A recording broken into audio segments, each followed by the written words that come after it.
Assalamualaikum warahmatullahi wabarakatuh. Jumpa lagi dengan saya Hakim Wong dalam acara Bisaan Bilik Santai Sehan.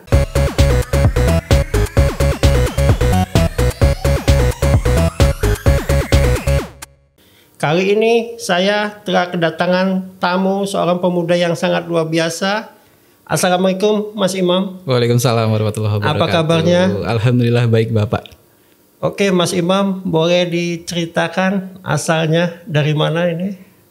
Perkenalkan, nama saya Imam Hidayatullah, saya dari Kota Metro Pak. Mas Imam ini salah satu mahasiswa yang mendapat bidik misi ya? Betul. Ya oke. Tolong diceritakan Mas Imam awal mulanya gitu. Mungkin dari keadaan keluarga boleh diceritakan awal mula. Oke, jadi waktu SMK itu, saya kan dari SMK 1 Metro Pak ya? Iya. Dari SMK 1 Metro, memang dari SMK itu kan memang luarannya diharapkan siswa itu untuk fokus ke dunia pekerjaan gitu. Jadi memang waktu itu kalau saya kemudian berpikir, saya masih pengen studi, masih pengen melanjutkan berkuliahan gitu. Dan akhirnya saya ketemu dengan salah satu guru saya, yang waktu itu saya cerita gitu, Pak, saya pengen lo kuliah gitu, tapi di keluarga saya nggak punya. Ini nih, keluarga saya mungkin nggak bisa dukung secara faktor ekonomi gitu.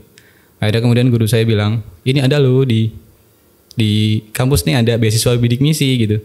Beasiswa ini gratis untuk anak-anak, bisa mendapatkan kuliah gratis dan mendapatkan beasiswa uang bulanan juga gitu. Kamu bisa ikut beasiswa ini gitu. Akhirnya waktu itu saya ikut SBMPTN ya Pak ya, SBMPTN. Dan dibimbing juga oleh beliau. Waktu itu modalnya cuma lewat kertas PDF doang. Yang lain waktu teman-teman saya pada kursus untuk SBM, jalur undangan dan lain sebagainya. Saya alhamdulillah dibantu dengan beliau, dengan beberapa guru dari SMK saya, akhirnya masuk ke Unila gitu. Dan dari situ kita kan diseleksi lagi Pak ya. Yeah. Di bidik misi itu kemudian diseleksi lagi dengan tahap wawancara. Dan berbekal sertifikat waktu saya di SMK, alhamdulillah sih waktu itu akhirnya saya bisa mendapatkan beasiswa bidik misi gitu untuk masuk di Unila. Sertifikat apa itu? Sertifikat ada organisasi, sertifikat perlombaan saya di SMK. Saya juga di SMK kan dapat beasiswa dari Sampurna juga Pak. Oh gitu. Betul, jadi waktu itu saya juga ajukan sertifikat itu gitu. Oh jadi itu juga berdasarkan dari keluarga tidak mampu ya? Betul, dari keluarga yang tidak mampu dan anak yang berprestasi gitu. Oh gitu, jadi betul. Tidak mampu dan anak yang berprestasi. Betul Pak. Jadi Mas Imam ini kuliahnya di mana diterimanya? Saya di Universitas Lampung Pak, di Fakultas Hukum Universitas Lampung. Di Universitas Lampung. Betul. Itu dalam untuk menerima bidik misi itu ada banyak yang mengajukan dari SMK-nya Mas Imam? Oh, karena saya dari SMK Pak, untuk ke kuliah itu sebenarnya minim banget Pak. Minim sekali. Jadi rata-rata mereka yang lulus dari SMK itu langsung dialihkan untuk ke dunia pekerjaan. Oh, gitu. Jadi memang betul untuk yang ke dunia perkuliahan itu sangat sedikit sekali. Waktu itu mungkin saya dari SMK ada hanya 6 orang kalau nggak salah. Dan yang alhamdulillah untuk 2 orang kita keterima di bidik misi gitu. Oh, bidik misi. Betul. Mas Imam, akhirnya kan Mas Imam terseleksi ya, yang mendapatkan salah satu beasiswa bidik misi ya di Fakultas Hukum Unila ya. Ya. Ada banyak yang dapat di Fakultas Hukum Unila? Kalau di Fakultas Hukum kalau nggak salah waktu itu ada sekitar 20 atau 30 orang. 20 atau 30 Betul, orang. Ada 20 orang. Nah itu selama itu menggratiskan semua ya itu ya? Ya, jadi kita dapat UKT gratis. Ya. Jadi setiap semester kita digratiskan UKT-nya. Ya. Kemudian setiap bulanan pun kita dapat uang bulanan juga Pak. Oh gitu? Betul, dapat uang bulanan. Atau biasanya kalau sekarang sih ada per semester juga dapat. Oh gitu. Boleh diucapkan kira-kira berapa jumlahnya atau tidak bagaimana? Kalau untuk bulanan waktu itu saya dapat per bulan 700.000 atau setiap semester sekitar 4,2 juta. Oh gitu. Ya. Untuk bulanannya ya. Betul. Jadi kita memang digratiskan semua ya. Digratiskan kuliahnya dan dikasih uang juga gitu. Dikasih uang juga ya. Alhamdulillah banget gitu. Nah, selama kita kuliah itu kan harus ada komitmen ya. Yang perlu dijaga itu apa? Kalau yang terpenting pertama yaitu Pak berperilaku baik. Ya. Pertama itu. Kemudian yang paling penting dari IPK-nya Pak. IPK. Dari IPK itu kita harus ada di atas 3,0. Seandainya di bawah 3,0? Seandainya di bawah 3,0 kita dapat surat peringatan dulu. Oh, Surat gitu. SP, surat peringatan beberapa kali, kemudian nanti baru dicabut status beasiswanya, tapi tetap menjadi mahasiswa reguler di universitas. Betul. Ada nggak apa kesulitan atau selama ini di dalam kuliahan ada tidak? Banyak ya Pak ya. Ya. Kalau saya bercerita, mungkin background saya juga sebagai ini dari keluarga yang tidak mampu ya sangat-sangat. Apalagi waktu saya baru masuk ke Fakultas Hukum, bertemu dengan teman-teman yang mungkin backgroundnya di atas saya, Ya. itu muncul rasa ketidakpercayaan diri gitu. Oh iya. Percaya diri kalau wah saya dari keluarga nggak mampu gitu. Apa bisa saya bersaing dengan mereka gitu. Ternyata berbekal dengan semangat, dengan motivasi, dengan dorongan dari orang tua, ya alhamdulillah gitu. Itu semua bisa kita lewati gitu. Asalkan dengan komitmen, dan insya Allah ya kita bahkan bisa melampaui mereka yang mereka punya. Oh gitu. Di atas kita, betul. Tapi akhirnya semua bisa terlewatkan ya. Betul Pak. Oh iya. Dibimbing dosen-dosen juga kalau gitu. Iya betul. Oh gitu ya. Dengan bimbingan dosen. Kalau boleh tahu selama perkuliahan gitu Mas Imam, kedekatan sama dosen dibedakan nggak anak-anak bidik misi atau anak-anak yang lain nggak ya? Mungkin kalau secara kedekatan dengan dosen ya ada beberapa yang mungkin dibedakan ya. Mungkin dari segi kalau dari segi nilai insya Allah sama sih Pak. Sama betul. Ya? Kalau enaknya dekat dengan dosen itu kita ada project-project dari dosen kita diajak. Oh gitu. Kemudian ada program-program, misalnya membuat jurnal segala macam, ada kegiatan seminar. Dosen pengabdian dosen kita ikut diajak. Dari situ kita kan dapat banyak pengalaman Pak. Iya. Pengalaman, alhamdulillah ya pengalaman lebih dibandingkan teman-teman yang hanya kuliah aja gitu. Mas Imam hobi berorganisasi ya? Sangat hobi Pak. Sangat hobi. Di Unila ikut organisasi? Saya ikut organisasi dulu di Unila. Ada beberapa organisasi yang saya ikuti. Oh gitu. Iya, organisasi apa? Kalau di Unila itu ada Birohmah Pak. Saya waktu masuk Birohmah, waktu awal masuk kuliah, saya masuk ke Birohmah. Kemudian saya juga waktu itu masuk ke Pansus. Kalau bahasa kita tuh panitia khusus perayaan Unila gitu. Oh gitu. Dari pemilihan Presiden BEM. Oh gitu. Dan saya juga masuk FOSI FH Unila. Dan di semester akhir juga saya jadi pengurus inti di Birohmah juga gitu. Kalau awal masuk saya jadi keluarga mudanya. Oh gitu. Ketika di akhir semester akhir saya menjadi pengurusnya di Birohmah juga gitu. Sekarang udah selesai ya? Alhamdulillah sekarang sudah selesai kuliahnya. Mas Imam nih saya dengar ya, Mas Imam ini kan dibebaskan untuk membuat skripsi ya kemarin itu ya. Betul. Waktu untuk kelulusannya ya. Betul. Itu gimana bisanya? Kok bisa begitu kemana? Jadi awal mula kami yang dapat bidik misi itu Pak, itu diwajibkan untuk membuat proposal PKM Pak, atau kelompok PKM. PKM itu program kreativitas mahasiswa yang isinya intinya membahas solusi yang bisa diberikan mahasiswa untuk lingkungan atau masyarakat sekitar gitu. Nah waktu itu karena diwajibkan, saya akhirnya mencari tim, dan memang mindset kita waktu itu udah yang penting kita berusaha sebaik-baiknya. Kita waktu itu berikhtiar sebaik-baiknya, dan kita nggak kepikiran bahkan untuk sampai ke tahap nasional gitu. Kita nggak kepikiran. Nah terus akhirnya ya berbekal usaha tadi, berjalannya waktu, memang banyak hambatan yang kita temui. Terus akhirnya kita alhamdulillah masuk ke tahap pendanaan, dan di tahap pendanaan itu kan diseleksi lagi tuh Pak. Iya. Proposal itu diseleksi lagi, dan akhirnya alhamdulillah kita masuk ke tahap PIMNAS. PIMNAS itu Pekan Ilmiah Mahasiswa Nasional. Di situ dilombakan berbagai macam ide kreativitas teman-teman mahasiswa di seluruh Indonesia, dan dikompetisikan di situ. Ya ada UI, ada UGM, ada IPB, ITB dan lain sebagainya. Dan alhamdulillah kami dari Unila kita berhasil mendapatkan medali emas dan medali perunggu. Oh gitu. Nah dari situ akhirnya itu jadi modal kami Pak untuk mengajukan bebas skripsi di Unila. Ya. Jadi dari situ akhirnya kita dibebaskan untuk tidak membuat skripsi gitu. Oh gitu. Betul. Mas Imam, apa sih yang diikutkan dalam ilmiahnya itu kemarin? Jadi kita ada satu gagasan Pak. Ya. Gagasan itu kita namakan SIAM atau Smart Integrated Aquaculture Management, di mana itu adalah satu sistem tata kelola budidaya perikanan yang berkelanjutan.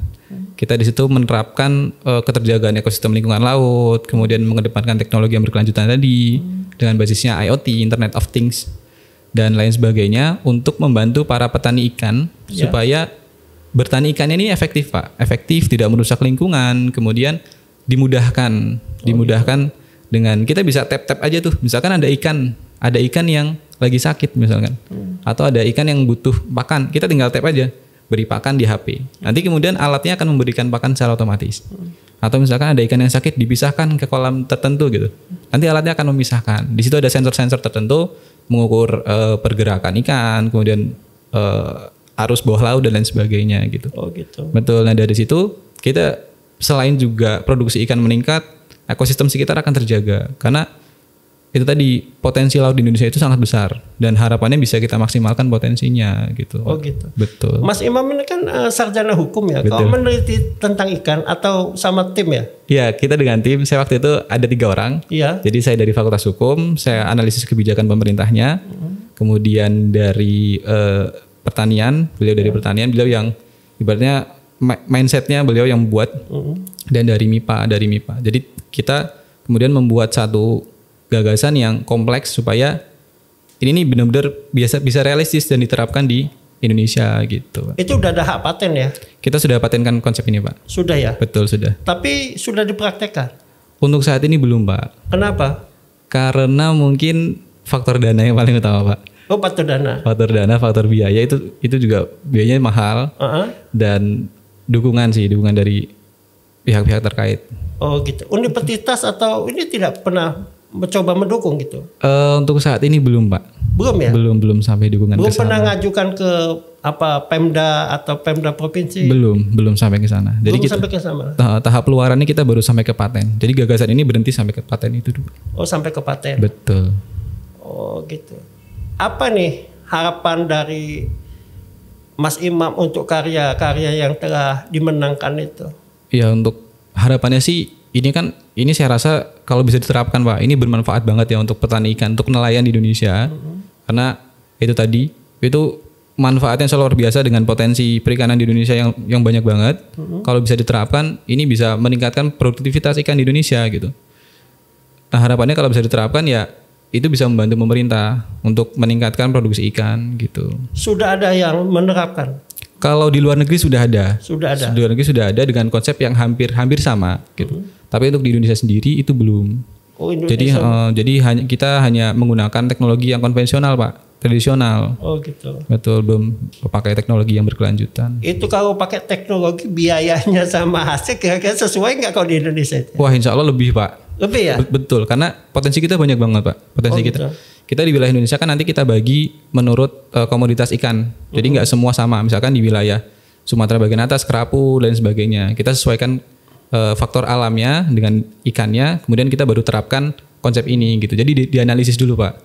Jadi supaya ada penerapan yang cocok untuk komoditas tertentu di wilayah itu gitu. Insya Allah produksinya akan meningkat jauh dibandingkan dengan konsep yang sederhana gitu, yang konvensional. Ya seharusnya nih universitas atau Pemda Lampung ini sangat mendukung ini ya. Betul. Untuk diuji coba ya. Betul. Gitu ya. Betul. Sayang banget kalau nggak diuji coba jadi nanti ilmunya sia-sia gitu. Sayang ya. banget, Pak. Sayang banget ya. Mas Imam memiliki usaha ya? Iya, betul, Pak. Kalau boleh tahu diceritakan Mas Imam usahanya? Saya ada 3 lini bisnis usaha, Pak. Jadi usaha yang pertama dari namanya Muiza Dev Store. Teman-teman mungkin bisa kunjungin Instagram kami di Muiza Dev Store. Kita jualan kado akrilik, Pak. Di situ kado akrilik. Di situ banyak variannya. Teman-teman yang mungkin mau ngasih hadiah untuk wedding atau untuk perkuliahan, teman-teman yang seminar, kompres segala macam, itu bisa pakai tadi kado akrilik tadi. Terus yang kedua, saya juga bisnis jual beli laptop second, Pak. Oh gitu. Betul. Jadi teman-teman yang butuh laptop second harganya murah banget, insya Allah berkualitas dan kita kasih garansi, bisa kunjungi Instagram kami di Muiza Tech. Dan untuk teman-teman mungkin yang masih level UMKM atau startup yang membuat logo, membuat video company profile dan sebagainya, bisa kunjungi Instagram kami di muiza.studio gitu. Jadi saya ada 3 lini bisnis yang sedang saya kembangkan. Itu usahanya bersama teman-teman atau sendiri, Mas Imam? Kalau yang Muiza Dev Store saya dengan teman-teman, Pak, dengan teman saya. Kalau yang laptop saya sendiri. Kalau yang Muiza Studio, yang media creation tadi saya dengan beberapa tim yang bantu saya. Luar biasa nih Mas Imam ini ya. Dari kuliah sudah bisa nyari uang sendiri ya. Insya Allah, Pak. Amin, insya Allah. Kalau boleh tahu cita-citanya apa nih Mas Imam? Harapan dan impiannya ke depannya apa nih? Apa mau jadi dosen atau PNS apa gimana nih Mas Imam? Kalau saya pengennya jadi pengusaha, Pak. Insya Allah. Semoga saya pengennya jadi pengusaha, jadi pebisnis. Oh gitu. Karena usaha yang sedang saya kembangkan sekarang, harapannya bisa saya kembangkan lagi ke depannya supaya lebih besar lagi. Kenapa pengen jadi pengusaha? Kenapa? Karena saya orang yang sebenarnya tidak bisa di pressure, Pak. Oh gitu. Tidak bisa di pressure. Terlalu kuat. Tapi saya bisa membentuk lingkungan kerja yang sesuai dengan saya inginkan gitu. Nah, dari situlah saya bisa berkembang gitu. Saya perhatikan dari situ saya bisa berkembang dan saya coba untuk bisnis nih. Ternyata saya terapkan cocok gitu. Dan alhamdulillah bisa berkelanjutan. Bisa kelanjutan. Betul, makanya dari situ saya pengen udahlah usaha aja. Insya Allah ini jalan terbaik dan sudah mulai kelihatan hasilnya dari sekarang gitu. Orang tua mendukung? Alhamdulillah mendukung sekali, Pak. Mendukung sekali ya? Mendukung sekali. Jadi ke depan tidak akan pernah mendaftar jadi PNS berarti? Atau kalau ada kesempatan mau masuk jadi PNS? Insya Allah untuk bisnis aja, Pak. Bisnis aja? Bisnis aja, insya Allah bisnis aja. Belum ngambil S2 Mas Imam? Belum, Pak. Belum. Sempat ditawarkan untuk S2, cuma saya bilang saya mau usaha dulu, Pak, Bu, gitu. Oh, gitu. Karena bisnis saya sedang masa pertumbuhan, saya nggak mau ninggalin ini. Semoga ini jalan terbaik buat saya gitu. Mas Imam, ini kan Mas Imam ini anak muda ya, anak muda dari keluarga tidak mampu, tapi punya keinginan yang sangat keras untuk maju ya Mas Imam. Mungkin Mas Imam bisa, kan selama ini banyak ketakutan orang tua bahwa kalau saya tidak mampu, saya tidak bisa menggunakan anaknya. Betul, gitu. Betul. Nah selama ini yang pola-pola pikir begitu kan harus kita rubah gitu. Betul. Mungkin ada saran-saran untuk Mas Imam untuk anak-anak yang sekolah tapi tidak mampu. Apa nih saran Mas Imam supaya bisa kuliah tanpa biaya seperti Mas Imam apa? Untuk teman-teman yang mungkin lagi nonton ini, untuk sahabat-sahabat saya yang mungkin sekarang lagi pengen banget kuliah, pengen banget melanjutkan studi, tapi merasa kalau dari faktor ekonomi kemudian menghambat, kayak merasa nggak mampu gitu. Tetap semangat teman-teman, banyak banget beasiswa yang bisa teman-teman dapetin. Selain bidik misi juga sebenarnya banyak sekali, Pak. Asalkan kita juga gali informasi, kita cari ilmu. Sekarang internet sudah terbuka luas informasinya, bisa kita cari. Dan itu beasiswa untuk kuliah itu banyak banget teman-teman. Jadi teman-teman bisa cari di sana. Dan memang kalau kita pikir kuliah itu bukan jadi faktor penentu kesuksesan diri kita, tapi insya Allah kuliah bisa memperluas kesempatan kita untuk menjadi orang yang sukses gitu. Jadi teman-teman jangan putus asa, tetap semangat, dan insya Allah kuliah bisa menjadi pemberian kesempatan untuk memperluas faktor kita menjadi orang yang sukses gitu. Mas Imam ini sarjana hukum ya? Betul, Pak. Jurusannya apa? Saya jurusan pidana, Pak. Ambil bagian pidana. Pidana ya? Betul. Bidang studi? Saya kalau di Udila untuk dari hukum bagiannya pidana. Oh, bagiannya pidana. Kalau saya fokus untuk skripsinya ke bagian perikanan tadi, Pak. Oh, bagian perikanan tadi. Betul. Oke. Mas Imam, ini kan Rumah Sehan ini salah satu jasa untuk kontraktor pembangunan gedung dan rumah. Nah, saya ingin minta pendapat nih. Mas Imam kan anak muda. Apa sih yang diimpikan anak muda tentang rumah itu apa? Kalau dari saya, sebenarnya rumah yang saya impikan tuh rumah yang tidak terlalu besar, Pak. Cukup rumah yang sederhana, yang kompak, tapi memiliki nilai fungsionalitas yang tinggi. Gitu. Bisa lebih detailnya gimana? Jadi ibaratnya rumahnya itu tidak terlalu mewah. Saya bukan tipikal orang yang ingin punya mewah banget, Pak. Iya. Yang terpenting rumah itu cocok buat saya, kemudian bisa memberikan kebermanfaatan bagi saya gitu. Jadi mungkin kalau dari segi warna ya, Pak ya, dari segi warna saya nggak suka warna yang terlalu ini, Pak, warna-warni gitu. Oh, gitu. Betul. Saya suka yang satu warna aja atau dua warna krem, warna coklat, kemudian tidak belonteng-belonteng gitu, Pak. Oh gitu. Dan kemudian mungkin nanti saya juga sebenarnya pengen menerapkan adanya sel surya di rumah saya, Pak. Oh gitu. Karena makin kesini kayak semakin tahu kalau banyak energi yang sebenarnya bisa kita manfaatkan gitu untuk. Kebayang ya? Betul, saya sudah kebayang. Saya bahkan sudah hitung-hitung biayanya nih, Pak. Oh gitu ya? Kira-kira di berapa nih kalau napin 1 sel 2 sel gitu. Oh gitu. Karena saya pengen banget kalau bisa buat rumah yang memiliki nilai fungsionalitas yang tinggi itu tadi. Oh gitu. Ya mudah-mudahan nih harapan Mas Imam nanti tercapai ya. Amin. Untuk memiliki rumah ya. Amin, dari rumah saya. Amin, amin, amin, amin. Mas Imam, ini sebelum kita akhiri pembicaraan ini, saya ingin bertanya nih. Ya. Selama mengalami dari perjalanan hidup Mas Imam sampai sekarang ini, apa sih hal yang tersulit bagi Mas Imam ini apa gitu?